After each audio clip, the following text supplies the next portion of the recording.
O que está acontecendo no gráfico do Bitcoin hoje? Hoje, no dia 9 de fevereiro de 2025, às 11 horas da manhã, a gente consegue ver que no gráfico de 4 horas existe uma zona de resistência e uma zona de suporte. O que está acontecendo aqui dentro não passa de uma acumulação de Wyckoff. Ou seja, toda essa consolidação aqui é uma manipulação, é uma batalha entre compradores e vendedores, no qual eu estou aguardando esse movimento aqui, que esse movimento aqui seja um uptrend after distribution, que é uma captura de topos antes da queda, antes de iniciar uma tendência de baixa. Mas também pode ser uma reacumulação. Uma reacumulação significa que o gráfico ele vai ficar consolidado por um tempo, vai capturar esses fundos e depois vai voltar a subir, a seguir a tendência que já seguia.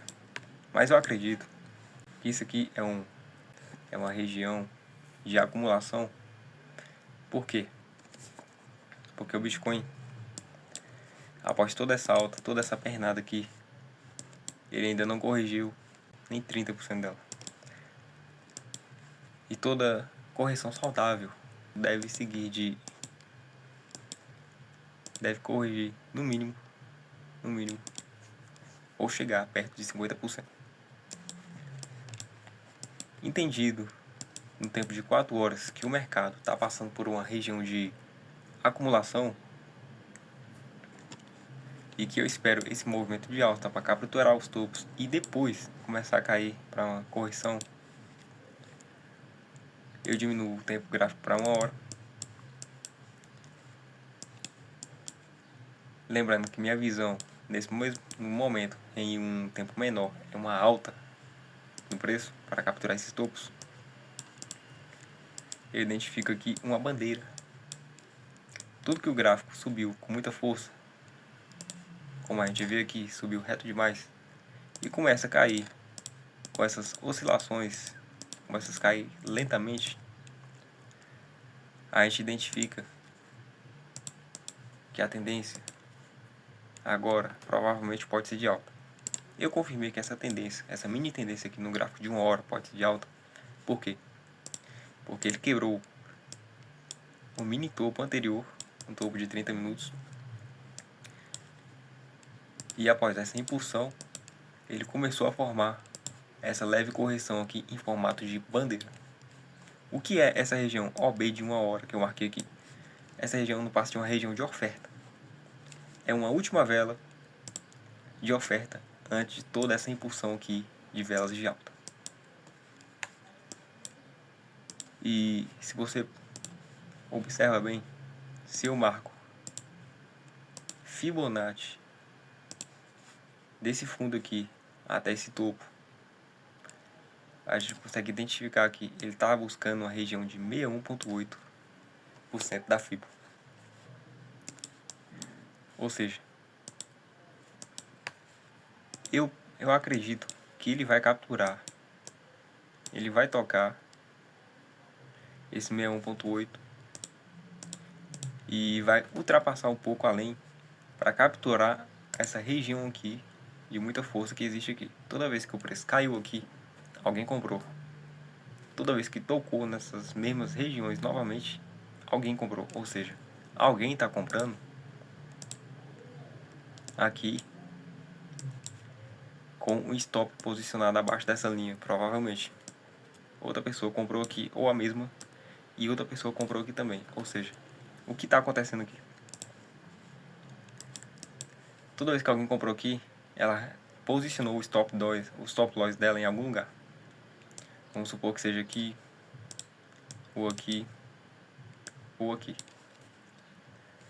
O que tende a acontecer é que os manipuladores do mercado, os multimilionários ou as instituições, elas percebem através disso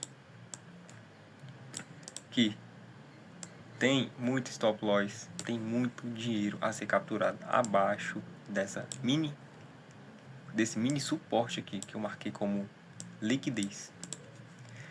Ou seja, o preço, uma hora ou outra, ele vai fazer um movimento brusco para capturar e tirar essas pessoas ou instituições que estão atuando nessa área. Porque nem sempre são pessoas do varejo que estão comprando aqui. Também são pessoas multimilionárias ou outras instituições. Ou seja, uma hora ou outra o preço vai fazer esse movimento brusco e vai voltar a subir com muita força.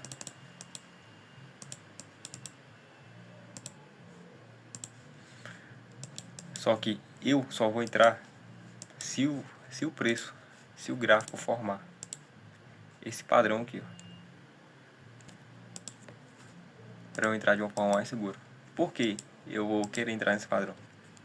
Como a gente percebe que essa resistência é muito forte.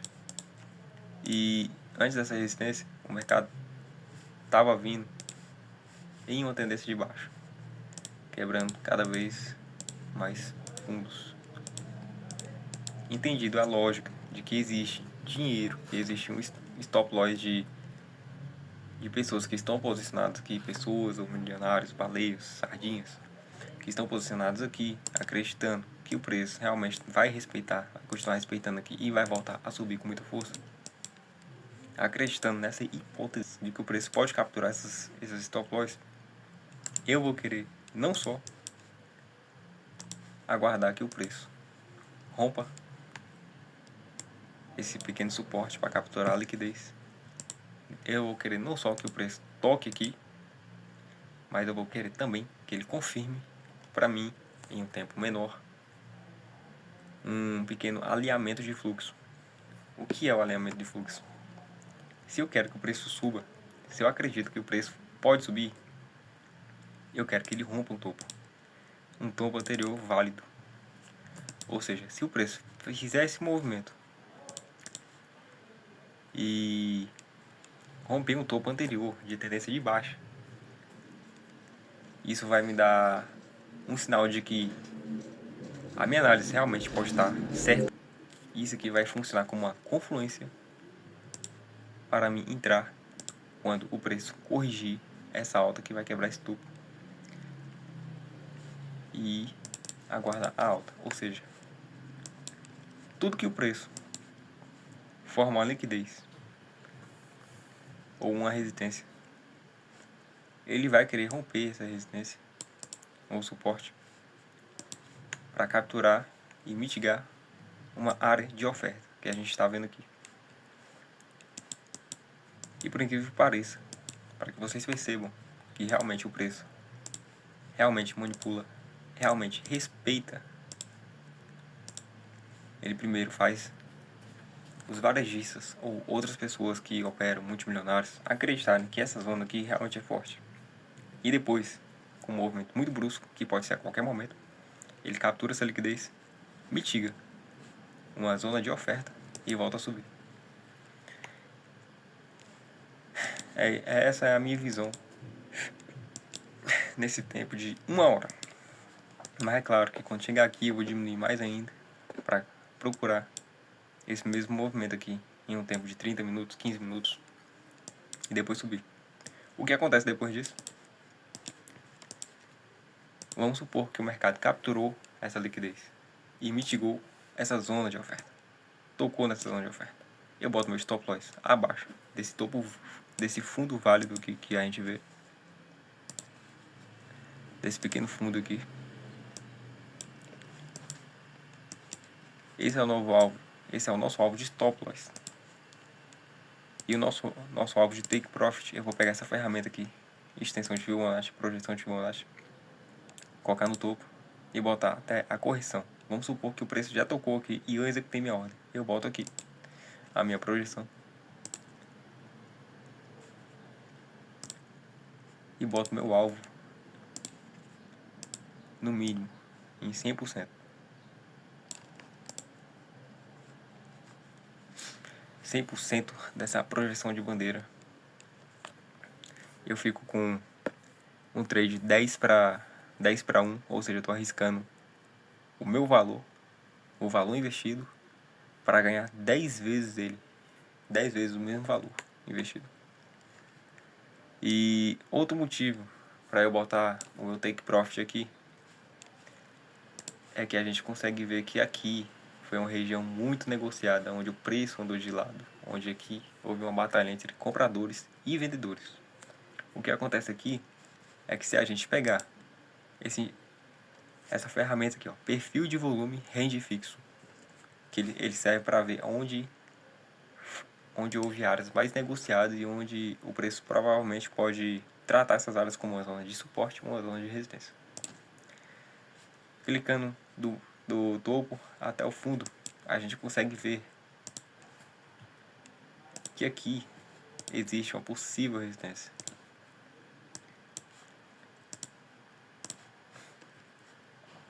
Ou seja, essa área aqui eu posso usar ela como alvo, pois ela é o único obstáculo antes dessa projeção de 100%. Ou seja, eu posso colocar meu alvo aqui e o meu trade mesmo assim ainda seria 8-1. Eu estaria arriscando, por exemplo, R$100 para ganhar 800 em cima desses R$100. Espero que vocês tenham entendido um pouco da minha didática meio confusa. Eu ainda sou meio leigo em gravar vídeo para o YouTube. E para você que está assistindo nesse momento, antes de acontecer esse movimento, saiba que se ele não fizer isso aqui, ele realmente pode começar a cair em uma tendência de baixo, ou ele pode chegar a nem tocar aqui, respeitar realmente isso aqui e voltar a subir com muita força. Mas não é nisso que eu acredito nesse movimento. A gente tem que lembrar antes que o mercado é imprevisível. Ele não é soberano sobre nenhum método, nenhuma estratégia. Ele não é soberano a nada disso. Ele é imprevisível. O que não pode ser imprevisível é a gente. Ou seja, se esse movimento não ocorrer, eu não vou entrar. Mas se esse movimento ocorrer, e mesmo assim ele não ocorrer dessa forma, e eu já tiver executado minha ordem, como assim dessa forma? Se esse movimento aqui capturar esse fundo, quebrar o topo, confluenciando com a minha análise, só que mesmo assim ele voltar a cair com muita força, eu vou ser estopado, eu não vou mais entrar aqui, até que eu ache outra análise que confluencie com a tendência, que vai ser a continuação de queda, caso isso ocorra. Então, gente, é isso. Desde já, obrigado. Se vocês gostaram desse vídeo, se vocês entenderam, deixa um gostei. E é isso aí, gente. Esse foi o meu primeiro vídeo que eu mostro o rosto aqui no YouTube. E eu sei que minha didática ainda é meio fraca, mas eu vou fazer de tudo para melhorar. E é isso aí, gente. Eu tô aqui para agregar na vida de vocês. Se vocês gostaram, curtam, inscrevam-se. E é isso aí. Até mais.